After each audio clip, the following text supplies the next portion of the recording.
Hoje vou te contar uma história polêmica, forte e contraintuitiva. A de um ex-presidente que, não conformado em perder a eleição, tentou dar um golpe de Estado, mas acabou fracassando por falta de apoio. Parece enredo de filme, mas serve como um alerta poderoso e cheio de lições para a vida real. Se você acha que poder e riqueza garantem vitória, vai se surpreender com o desfecho desta narrativa. E antes de começar, já se inscreve no canal Contos Inspirados nos Salmos, ativa o sininho e deixa o like, porque aqui você encontra histórias inspiradoras, mensagens motivacionais, reflexões positivas, contos de superação e fé, histórias de fé e esperança, que podem mudar sua forma de enxergar o mundo. Lembrando, os fatos narrados não são reais, qualquer semelhança é mera coincidência, ainda que usamos inteligência artificial na produção com monitoramento humano para garantir qualidade. A história começa em um país democrático, vibrante e cheio de contradições, onde a população havia acabado de escolher um novo líder. As urnas tinham falado alto, mas quem perdeu não estava disposto a ouvir. O ex-presidente, que já havia experimentado o sabor do poder, não aceitava de jeito nenhum a ideia de voltar a ser apenas mais um cidadão comum. Para ele, perder era mais doloroso do que qualquer ferida física, e sua mente não parava de maquinar estratégias obscuras para voltar ao trono que acreditava ser seu por direito. A população, no entanto, já havia tomado sua decisão. A democracia tinha se manifestado de forma clara, e por mais que houvesse aqueles que ainda apoiavam o antigo líder, a grande maioria estava disposta a seguir em frente. Mas o orgulho ferido é como uma chama escondida debaixo das cinzas, basta um sopro para reacender e consumir tudo ao redor. Assim era o coração do ex-presidente, cheio de ressentimento e movido por uma sede insaciável de voltar ao poder. Ele começou a convocar antigos aliados, prometendo mundos e fundos. Usava discursos inflamados, repletos de frases de efeito, tentando despertar nas massas o medo do desconhecido. Sem mim, esse país não tem futuro, dizia ele, como se fosse o único capaz de conduzir a nação. Porém, pouco a pouco, a máscara começou a cair. As pessoas percebiam que por trás de tanta fala havia apenas vaidade, ambição e incapacidade de aceitar a vontade popular. Nesse primeiro ato, vemos o retrato perfeito do que acontece quando alguém não consegue se desapegar do poder. A lição já começa aqui. Quando não aceitamos as perdas da vida, nos tornamos prisioneiros de uma ilusão que nos consome por dentro. E é justamente nesse ponto que a Bíblia, no Salmo 50, nos lembra que não são os sacrifícios externos que importam, mas a retidão do coração. Uma mensagem atemporal que ecoa para todos nós. A tentativa de resistir à realidade só aumentava o abismo entre o ex-presidente e o povo. Era como remar contra a maré. Quanto mais força ele colocava, mais rápido a corrente o levava para longe daquilo que desejava.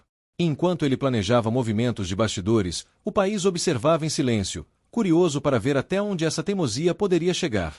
Cego pela ambição, o ex-presidente passou a reunir secretamente seus fiéis escudeiros. Criou um círculo restrito de confiança e começou a arquitetar um plano ousado: tomar o poder à força. Seus discursos se tornaram ainda mais inflamados, apelando para emoções extremas, tentando pintar o novo governo como uma ameaça ao futuro do país. Mas quem vive de engano acaba preso no próprio labirinto, e ele não percebia que seu plano estava cheio de rachaduras. O país democrático, que já havia atravessado inúmeras batalhas históricas, estava atento. As instituições eram fortes, e os olhos vigilantes da sociedade não deixavam escapar nenhum movimento suspeito. Aos poucos, as conversas de bastidores começaram a vazar. O que deveria ser segredo, virou notícia. E o que era notícia, tornou-se indignação nacional. O povo, que já havia escolhido o caminho das urnas, não queria ver sua decisão jogada no lixo por causa do capricho de um homem. Era impressionante como ele acreditava que o povo iria se levantar em massa ao seu favor. Mas ao contrário disso, as pessoas começaram a se unir para proteger a democracia. Manifestações surgiam nas ruas, não pedindo a volta do ex-presidente, mas defendendo o direito de escolher livremente. Era a voz da liberdade ecoando, como um grito coletivo: ninguém vai roubar a nossa decisão. Nessa fase da história, fica claro como a arrogância pode cegar. Ele acreditava ser invencível, mas na prática, estava cada vez mais isolado. Amigos de longa data se afastavam, aliados históricos se calavam e até militares que antes o apoiavam, agora evitavam seu contato. É aqui que vemos como a vida dá voltas. O poder que um dia parecia eterno, agora escapava pelas suas mãos como areia fina. E enquanto a trama avançava, pairava no ar a pergunta: até onde ele iria? O suspense tomava conta da nação, e todos sabiam que, mais cedo ou mais tarde, a verdade viria à tona com toda a sua força. O momento decisivo chegou quando documentos secretos, áudios e reuniões ocultas foram expostos para todo o país. A tentativa de golpe já não era boato, era fato. A imprensa não dava trégua, e os olhos do mundo estavam voltados para aquela nação que sempre foi exemplo de democracia. As manchetes estampavam: ex-presidente acusado de planejar golpe de Estado. A cada hora surgiam novas provas, e o que antes parecia uma simples especulação, agora era um escândalo internacional. A justiça foi acionada. Investigações profundas começaram, e não demorou para que testemunhas surgissem, contando detalhes do plano frustrado. Pessoas próximas ao ex-presidente, que antes juravam lealdade, decidiram cooperar para salvar a própria pele. Era como se um castelo de cartas tivesse desmoronado diante de todos, mostrando que nada que é construído na mentira consegue permanecer de pé. O julgamento foi histórico. Transmitido ao vivo, milhões de pessoas acompanharam cada detalhe. O ex-presidente, que um dia discursava diante de multidões com voz firme e olhar desafiador, agora estava sentado no banco dos réus, cabisbaixo, tentando se defender de acusações inegáveis. A cena era simbólica. O homem que acreditava ser maior do que a própria democracia, agora estava diante dela, prestando contas. As instituições mostraram sua força. Juízes, promotores, advogados, todos trabalharam para garantir um processo justo, sem perseguição, mas também sem complacência. Era prova de que, em um país democrático, ninguém está acima da lei. O povo acompanhava com atenção, aprendendo, na prática, o valor da justiça e da responsabilidade. E mesmo nesse cenário pesado, surgiam mensagens motivacionais e reflexões positivas. Muitos professores usavam esse momento em sala de aula para ensinar aos jovens que democracia se constrói todos os dias, com respeito, ética e participação. Era como transformar uma ferida em lição, um tropeço em aprendizado, uma crise em esperança para o futuro. Após meses de investigação e julgamento, a sentença foi anunciada. O ex-presidente estava condenado à prisão por tentar dar um golpe de Estado. O silêncio que tomou conta do tribunal foi quebrado por um suspiro coletivo de alívio. Não era sobre vingança, era sobre justiça. A democracia havia vencido. A mensagem era clara: ninguém, por mais poderoso que seja, pode se colocar acima da vontade do povo. Ao ser conduzido à prisão, sua expressão refletia incredulidade. Era como se, até o último instante, acreditasse que encontraria uma brecha, um apoio, uma saída milagrosa. Mas a realidade bateu à sua porta de maneira implacável. A imagem dele sendo levado sob custódia correu o mundo, servindo como alerta para todos os líderes que pensam estar acima da lei. Dentro da prisão, ele teve tempo para refletir. O silêncio das paredes frias contrastava com os aplausos e vaias que já havia recebido nas ruas. Ali, não havia bajuladores nem discursos inflamados, apenas a dura realidade de um homem que perdeu tudo por não saber perder.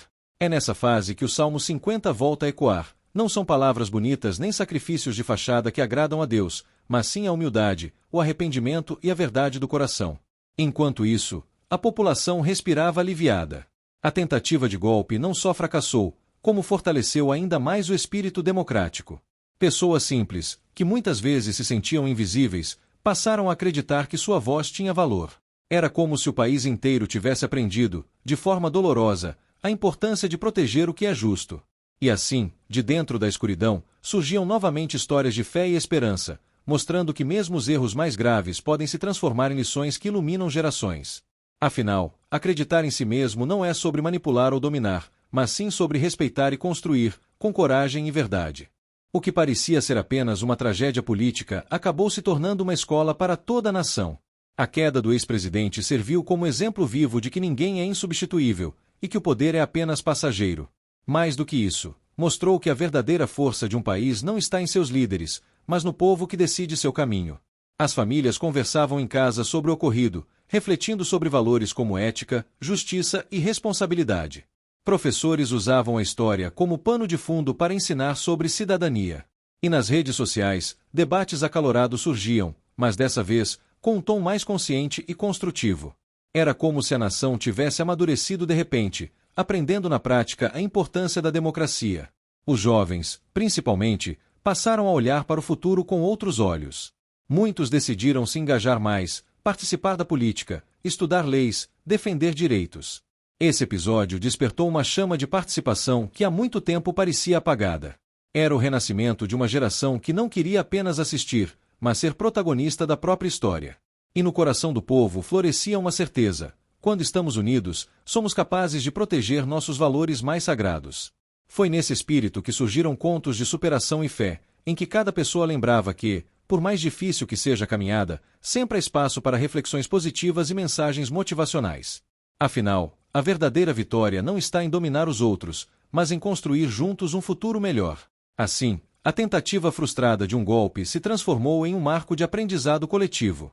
Uma história que mostra que a esperança nunca morre, que acreditar em si mesmo é essencial, mas que respeitar a escolha coletiva é o que nos torna verdadeiramente fortes.